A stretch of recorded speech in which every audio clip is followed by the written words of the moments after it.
Shalom, mari kita siapkan hati kita untuk beribadah, untuk memuji dan menyembah Tuhan.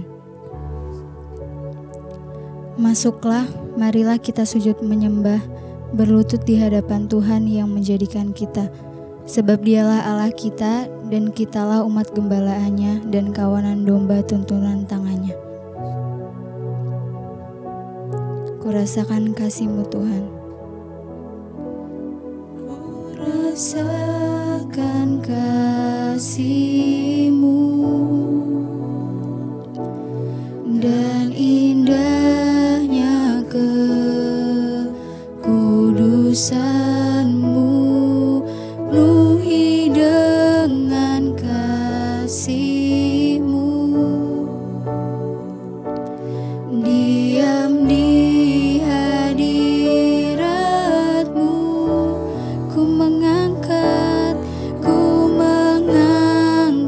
tanganku, dan ku bersyukur menyembah-Mu, penuhi dengan kasih-Mu. Diam di hadirat-Mu, ku rasakan kasih-Mu dan indahnya kekudusan-Mu, penuhi dengan kasih-Mu. Diam di hadirat-Mu,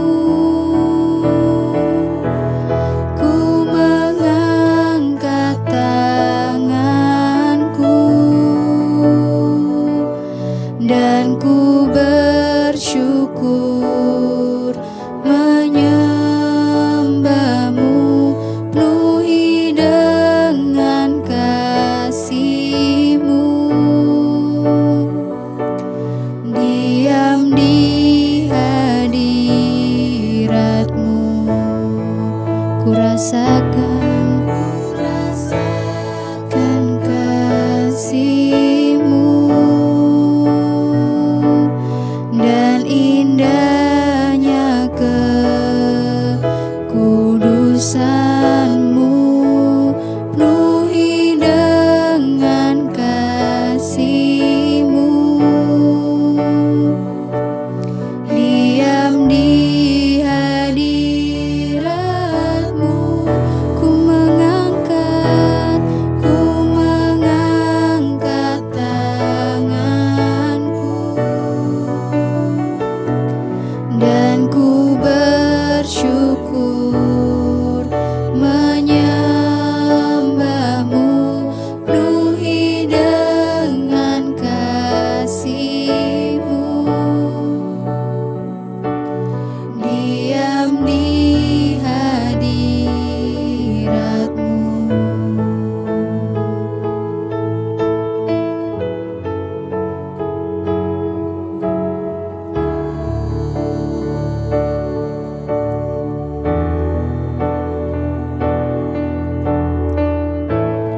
Kau hadir di setiap langkahku,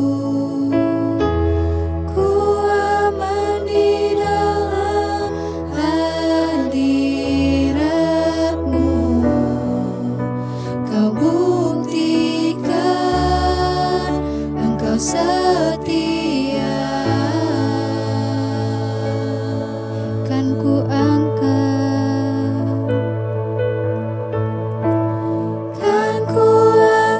tinggi tanganku, tandaku berserah kepadamu. Selamanya Engkau setia, Kau hadir Tuhan. Kau hadir di setiap langkahku,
Tuhan, terima kasih buat hari ini Engkau masih mengizinkan kami boleh beribadah bersama, mendengarkan firman-Mu Tuhan, bahkan terus membawa hidup kami dalam perkenanan Tuhan.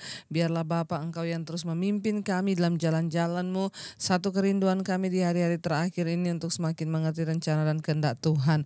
Berkati setiap kami, urapi hamba-Mu yang tidak ada apa-apanya, sampaikan isi hati-Mu bagi kami Tuhan. Dalam nama Yesus kami berdoa dan bersyukur, haleluya, amin, amin. Iya, shalom saudara, saya percaya kita semua tentunya dalam keadaan yang baik dan luar biasa, tetap dalam pemeliharaan dan kasih Tuhan. Ya saudara, saya tetap tidak akan pernah berhenti mengingatkan untuk kita tetap berjaga-jaga, berdoa, berjaga-jaga. Saudara, melihat hari-hari ini, ya firman Tuhan berkata akhir zaman keadaan tidak akan semakin baik. Ya, dan mari bagian kita adalah berjaga-jaga. Banyak prediksi-prediksi tentang kiamat, ya, bahwa semua akan terjadi, ya, bahwa antikris sudah bangkit dan lain sebagainya. Kiamat tidak ada satu orang pun yang tahu, dan bagi kita ya itu tidak terlalu penting saudara. Kenapa? Yang terpenting adalah kita melakukan apa yang di firman Tuhan. Jadi saudara jangan tersesat dengan berita yang ini, yang itu, yang ini. Bagian kita adalah berjaga-jaga. Apa yang Yesus berkatakan kepada muridnya untuk terus berjaga-jaga. Karena itu hari ini saudara, saya mengambil firman Tuhan dari Injil Lukas pasal yang ke-21. Ya, Injil Lukas pasal 21 ayat yang 34 mulai. Judul perikopnya adalah nasihat untuk berjaga-jaga. Saudara, bagaimana tanggapan kita tentang akhir zaman? Bagaimana tanggapan kita tentang hari kedatangan Tuhan? Dan apakah yang terjadi semua ini bahkan kita masih belum tahu sampai kapan semua seperti ini. Tapi saudara, firman Tuhan berkata kita harus terus berjaga-jaga. Supaya apa? Ya supaya ketika hari itu tiba, hari Tuhan itu datang. Yang pertama kita tidak panik ya untuk mendengar ya berita-berita tentang kedatangan Tuhan tuh tidak perlu panik ya. Yang kedua, apalagi tidak tahu ya, hari-hari ini tuh banyak sekali pertanyaan yang datang kepada saya bertanya, Bu, apakah ini udah mau kiamat? Bu, ini bagaimana Bu? Kenapa terjadi begini? Banyak sekali pertanyaan-pertanyaan yang seputaran kiamat. Kenapa? Karena banyak orang yang ketakutan mendengarkan berita tentang kiamat, tentang akhir zaman, kedatangan Tuhan. Kenapa? Karena selama ini banyak orang Kristen yang tidak pernah dibekali, tidak pernah tahu, ya, bahkan tidak pernah mendengar sehingga mereka panik, takut dan lain sebagainya. Kita nggak perlu takut, ya. Apa yang harus kita lakukan, saudara?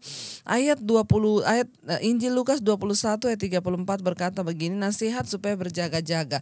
Ini yang harus kita lakukan. Yang pertama, jagalah dirimu supaya hatimu jangan syarat oleh pesta pora dan kemabukan serta kepentingan-kepentingan duniawi, dan supaya hari Tuhan jangan dengan tiba-tiba jatuh ke atas dirimu seperti suatu jerat. Yang pertama yang harus kita lakukan adalah jagalah dirimu, ya. Siapa yang harus menjaga diri kita? Ya diri kita sendiri, ya. Mari kita fokus menjaga diri kita. Ya, jangan terlalu fokus orang-orang hari-hari ini, Bu, tapi keluargaku belum bertobat. Ini fokus pada diri kita. Kenapa? Tidak ada orang lain yang bisa menyelamatkan kita selain diri kita dengan Tuhan lah. Yang pertama firman ini berkata jagalah dirimu, ya. Menjaga diri itu seperti apa saudara? Menjaga diri artinya menjaga hidup kita di dalam kebenaran firman Tuhan. Menjaga diri itu kitalah yang bisa melakukan. Waspada saudara, ya. Jagalah dirimu. Ya, kita semua bertanggung jawab atas keselamatan pribadi-pribadi. Saya selalu berkata, ingat, istri tidak bisa gandeng suami masuk surga, suami nggak bisa gandeng istri, ya, anak tidak bisa gandeng orang tua. Pada akhirnya keselamatan adalah bagian atau tanggung jawab kita pribadi-pribadi dengan Tuhan. Ya, ayat ini berkata jagalah dirimu, ya. Kita hanya bisa menasehati anak, kita hanya bisa berdoa buat mereka. Selanjutnya semua adalah masalah pribadi-pribadi dengan Tuhan. Yang terpenting yang harus kita lakukan yang pertama, jagalah diri kita saudara. Ya, supaya apa? Supaya di sana dikatakan jagalah dirimu supaya hatimu jangan syarat oleh pesta pora dan kemabukan serta kepentingan-kepentingan duniawi. Yang pertama firman Tuhan berkata jagalah dirimu supaya hatimu, ya, Perhatikan baik-baik, kita disuruh menjaga diri terutama supaya hati, ya. Saya selalu berulang-ulang kali berkata Tuhan itu Tuhan yang tertarik dengan hati kita. Ya, kenapa? Karena semua yang jahat itu bisa timbul dari hati, semua perbuatan yang jahat itu meluap dari hati. Karena itu jaga sungguh-sungguh diri kita, yang pertama hati kita. Supaya hatimu jangan syarat oleh pesta pora dan kemabukan, ya. Ada banyak orang-orang Kristen yang masih suka hidup di dalam pesta pora, ya. Berpesta boleh, tapi kalau sudah ada pora-pora itu sudah tidak penting. Kita menghabiskan uang untuk hal-hal yang gak penting. Pesta pora dan kemabukan, ya, kemabukan. Bagi orang-orang Kristen yang masih suka hidup dalam kemabukan, ya, pesta minuman keras, bertobatlah saudara. Ini firman Tuhan mengingatkan di akhir zaman. Lalu apa? Serta kepentingan duniawi. Banyak orang berkata, loh kita ini kan masih hidup di dunia. Masa kita gak mikir kepentingan duniawi? Kita semua masih hidup di dalam dunia. Tapi jangan sampai hati kita itu syarat oleh kepentingan duniawi. Ingat ya, di dalam dunia ini hanya ada 3 hal. Keinginan daging, keinginan mata, keangkuhan hidup. Itu yang ada dalam dunia ini. Jadi kepentingan duniawi itu apa? Ya baliknya lagi, keinginan daging, keinginan mata, keangkuhan hidup, kesombongan. Tuhan melarang kita untuk terus terjebak di dalam kepentingan duniawi. Soal keinginan mata, keinginan daging, keangkuhan hidup. Buang semua itu saudara. Karena itu bisa menjadi jerat yang akan membuat kita terhalang untuk mencapai garis finish di dalam mengikut Tuhan. Hari-hari ini orang pusing dengan kepentingan duniawi. Kita lupa Yesus berkata bahwa ya kesusahan sehari cukuplah untuk sehari, karena besok itu ada kesusahannya sendiri. Tetapi orang sekarang dibuat stres justru karena kekayaannya banyak melimpah, ya goyah hari-hari ini, maka dia stres saudara, ya.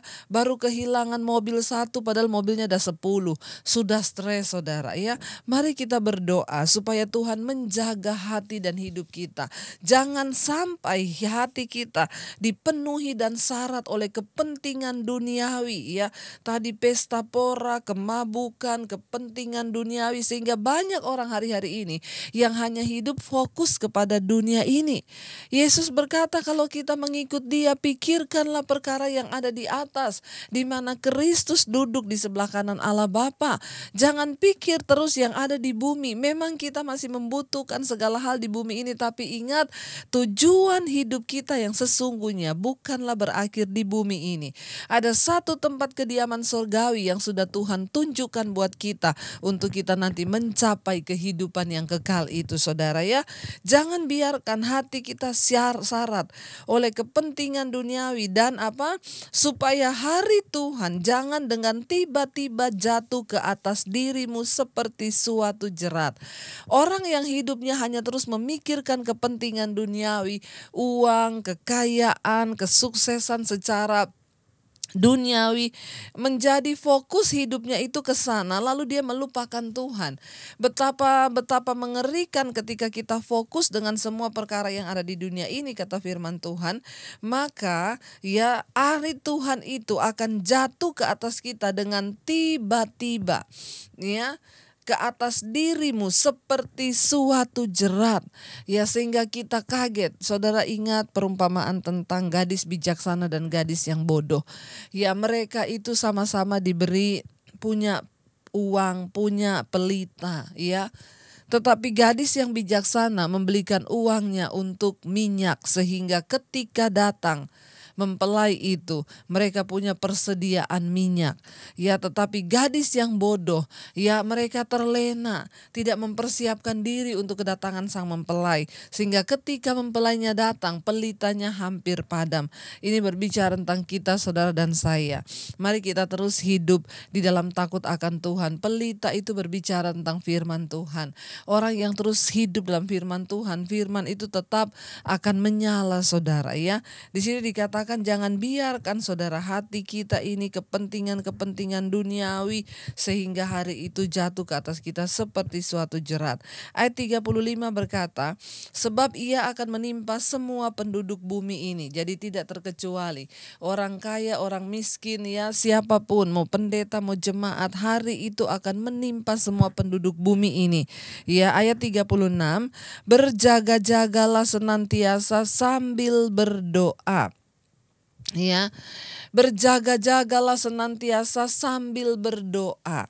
Ya, doa adalah salah satu cara untuk kita menjaga hidup kita dekat dengan Tuhan. Doa adalah salah satu kekuatan bagi orang percaya. Doa adalah nafas hidup bagi orang Kristen.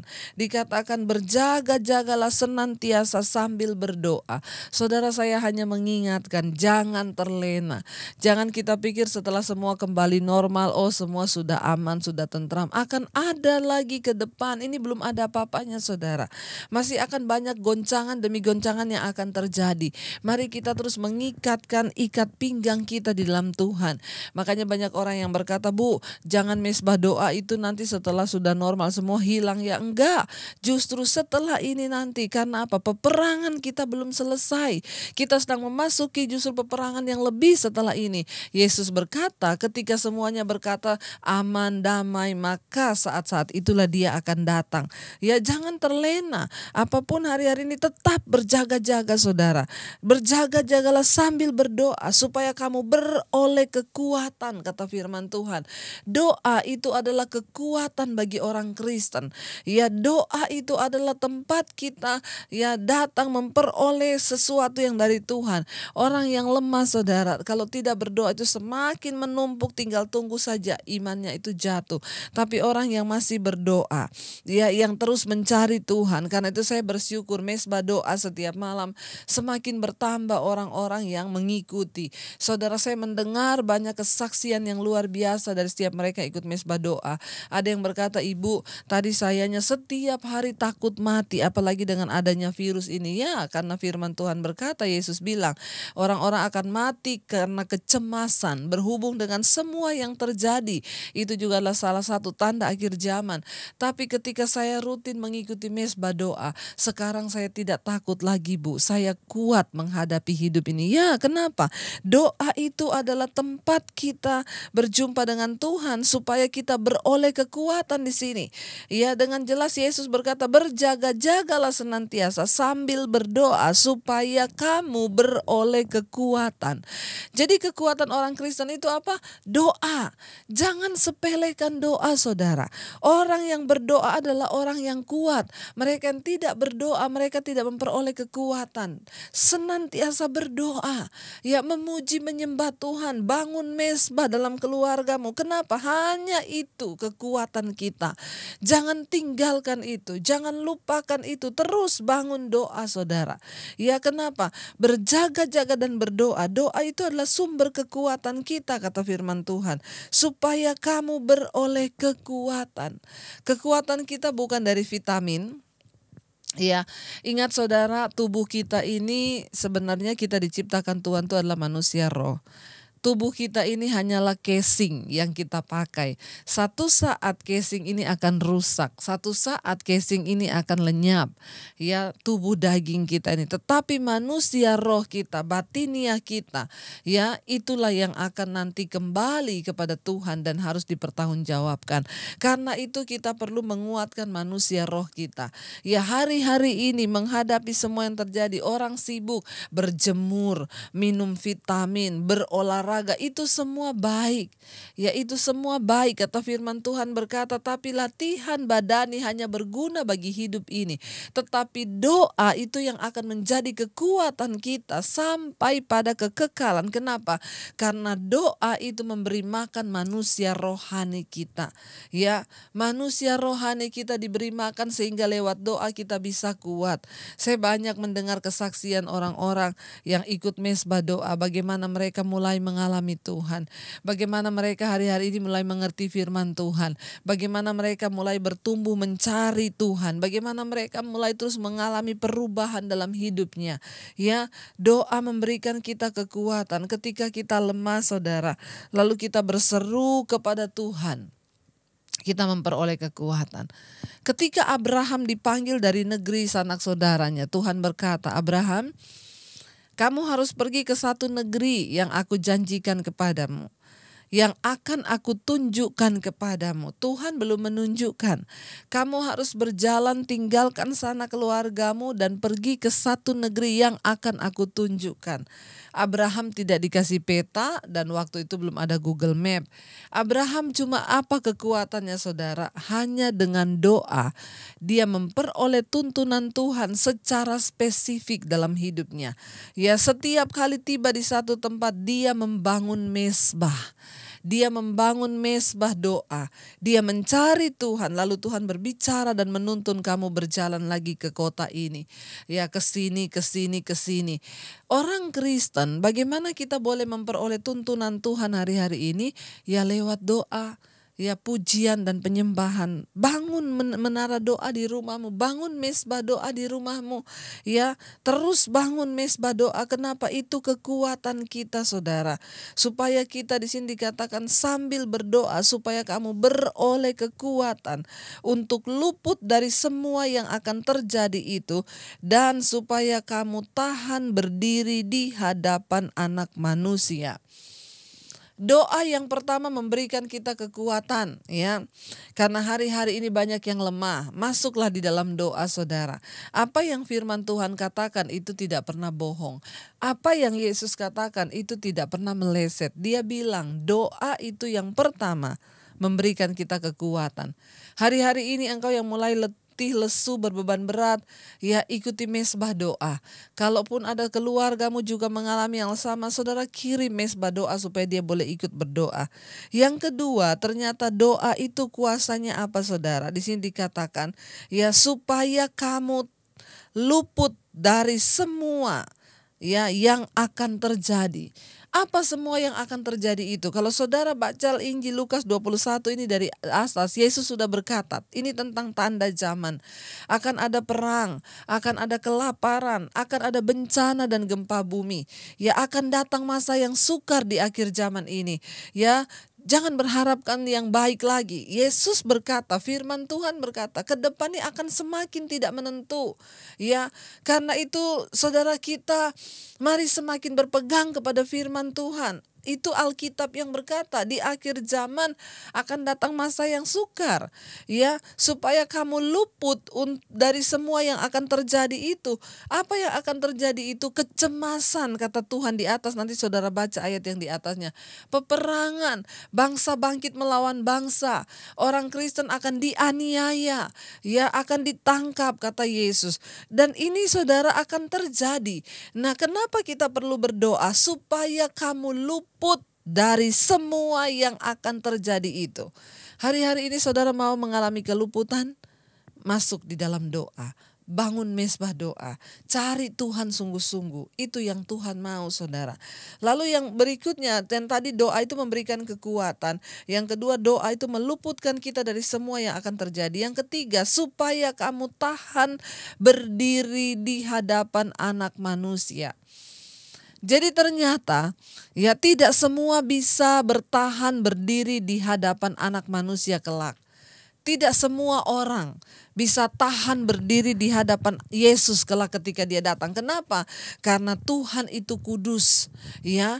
Dan ketika dia turun dalam kemuliaannya pada zaman dulu, saudara, Allah itu kalau menampakkan diri dalam bentuk api, ya, bahkan orang yang tidak kudus itu bisa hangus dan mati.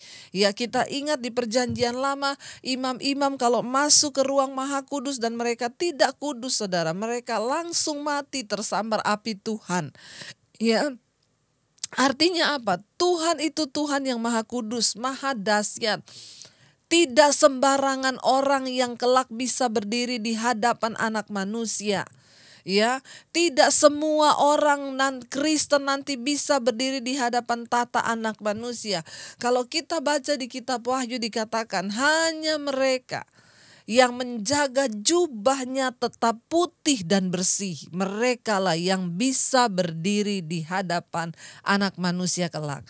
Dan ternyata doa memberikan kita kekuatan untuk terus berjalan di dalam kekudusan. Karena Allah itu kudus dan tidak ada seorang manusia pun yang bisa melihat Dia tanpa kekudusan. Untuk bisa menyambut kedatangan Yesus di kali yang kedua, kita perlu memiliki kekuatan. Untuk apa? Untuk bisa bertahan berdiri di hadapan anak manusia, bertatap muka dengan Kristus. Ya, kalau orang yang tidak kudus bisa mati. Kita lihat ketika Usa, ya pada waktu itu mengangkat tabut Allah, saudara, yang akan dipindah oleh Daud. Lalu ketika tabut Allah itu akan jatuh, Usa mencoba menolong untuk menangkap ya tabut Allah itu supaya tidak jatuh. Apa yang terjadi? Usa mati disambar Tuhan saat itu juga. Kenapa? Betapa kudusnya Tuhan. Betapa kudusnya hadiratnya. Tidak ada seorang pun yang bisa tahan berdiri tanpa kekudusan. Ya, tidak ada seorang pun yang bisa tahan berdiri tanpa hadirat Tuhan yang kuat. Ya, ketika tanpa hadirat di dalam hidup kita. Doa membantu kita terus belajar hidup di dalam dimensi kekudusannya Tuhan. Karena ketika kita berdoa, kita sedang masuk ke dalam alam roh. Ketika kita berdoa, kita sedang masuk ke dalam dimensinya Tuhan. Kita sedang melatih untuk merasakan kekudusan Tuhan. Kita sedang dikuduskan lewat doa. Kita sedang menerima kemuliaan Tuhan. Dan karena itu, hanya orang-orang yang berdoalah yang bisa kelak berdiri, tahan berdiri di hadapan anak manusia. Saudara, kalau engkau mau melihat nanti ke depan kelak Yesus datang dan engkau bisa menyambut Dia, ya dengan muka bertatap muka dengan Dia, ya tidak ada kekuatan lain selain di dalam doa. Ingat tadi, doa membuat kita kuat. Yang kedua, doa akan meluputkan kita dari semua yang terjadi. Dan doa juga yang ketiga memberikan kita kelayakan dan kekuatan untuk bisa tahan berdiri di hadapan anak manusia. Ingat, hanya orang-orang yang biasa hidup dalam kekudusan, hanya orang-orang yang biasa hidup dalam hadirat Tuhan yang bisa bertahan, menyambut dan berdiri bertatap muka dengan Kristus kelak. Bagi kita berita kedatangan Tuhan bukanlah berita yang menakutkan. Itu adalah berita yang menyenangkan bagi orang-orang yang menanti-nantikan Tuhan. Karena itu kita mau berkata, datanglah segera Tuhan Yesus. Kami rindu senantiasa menyambut Engkau. Dan karena itu kami terus mau berdoa Tuhan, menjaga hati kami supaya kami tidak jatuh di dalam arus dunia yang sedang membinasakan dunia ini. Tapi kami mau terus berjaga-jaga di dalam doa kami. Terima kasih Tuhan. Kami percaya Engkau Tuhan yang senantiasa memegang tangan kami. Engkau Tuhan yang tidak pernah membiarkan kami. Engkau Tuhan yang menopang kami. Ketika kami lemah, Engkau berikan kami kekuatan Tuhan. Kami percaya Bapa, segala perkara dapat kami tanggung di dalam Engkau yang memberikan kekuatan. Ku percaya Engkau Tuhan yang sanggup memberikan kami kekuatan untuk terus berdiri teguh di dalam Engkau. Terima kasih Tuhan, berikan kami kekuatan-Mu Bapa, untuk tetap percaya dan tidak ragu, bahkan untuk bertahan menghadapi banyak tantangan ke depan yang akan terjadi. Kami terus berdoa, Engkaulah sumber kekuatan kami. Kami mau diubahkan dalam tubuh kemuliaan Bapa, supaya ketika Engkau datang kami bisa bertahan berdiri bertatap muka dengan Engkau. Terima kasih Yesus. Terima kasih Tuhan. Kami bawa hidup kami bawa roh, jiwa dan tubuh kami, bertemu muka dengan muka, tenggelam di dalam kasih-Mu Bapa. Oh Tuhan, ku rindukan selalu diam dalam bait-Mu.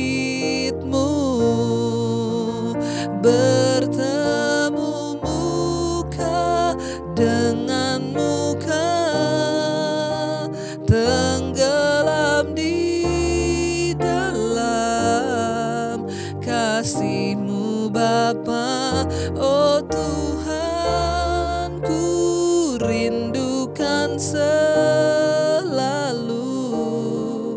diam dalam bait-Mu. Ini yang kami rindukan Tuhan, diam dalam bait-Mu seumur hidup kami.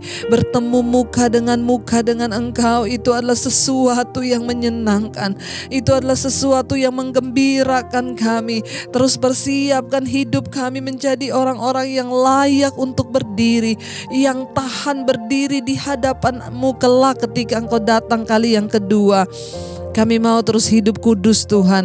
Kami mau tinggalkan segala Tuhan kepentingan duniawi, segala pesta pora, percabulan, kenajisan yang membuat kami tidak akan tahan berdiri kelak di hadapan manusia, yaitu dosa dan pelanggaran kami. Bawa dan mampukan setiap kami Tuhan untuk hidup sungguh-sungguh dalam perkenanan-Mu. Hamba berdoa untuk setiap mereka yang mendengarkan tayangan dan ibadah ini, berikan kekuatan, persiapkan setiap kami tidak akan mundur. Kami akan terus masuk dalam mesbah doa kami, karena di dalam doa Tuhan sedang mempersiapkan kami menjadi umat yang layak. Terima kasih Bapa, kami siap menyambut kedatangan-Mu kali yang kedua. Kami tak lepaskan berkat bagi bangsa Indonesia, shalom bagi Indonesia. Tuhan, Engkau sucikan dan kuduskan, hujan pertobatan terjadi atas Indonesia. Berkati pemerintahan Pak Jokowi, wakil dan seluruh jajaran kabinet yang ada. Tuhan, pegang kendali buat bangsa kami.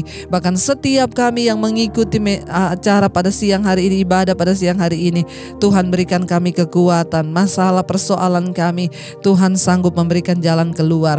Kami membuka hati dan tangan kami untuk menerima berkat-Mu. Terima kasih Bapa. Diberkatilah Engkau dalam kehidupan-Mu, diberkati rumah tangga-Mu, diberkati kesehatan-Mu, diberkati keuangan-Mu, diberkati pertumbuhan iman-Mu. Tuhan turut bekerja mendatangkan kebaikan. Terimalah kiranya berkat dari Allah Bapa, cinta kasih Tuhan Yesus Kristus, penyertaan manis Allah Roh Kudus senantiasa menyertai hidupmu mulai dari malam hari ini bahkan sampai kali yang kedua. Tuhan Yesus datang menjemput kita semua. Nama-Mu tercatat di dalam kitab kehidupan. Dalam nama Yesus, haleluya, amin. Iya, Saudara, puji Tuhan, saudara yang sudah mengikuti ibadah online hari ini.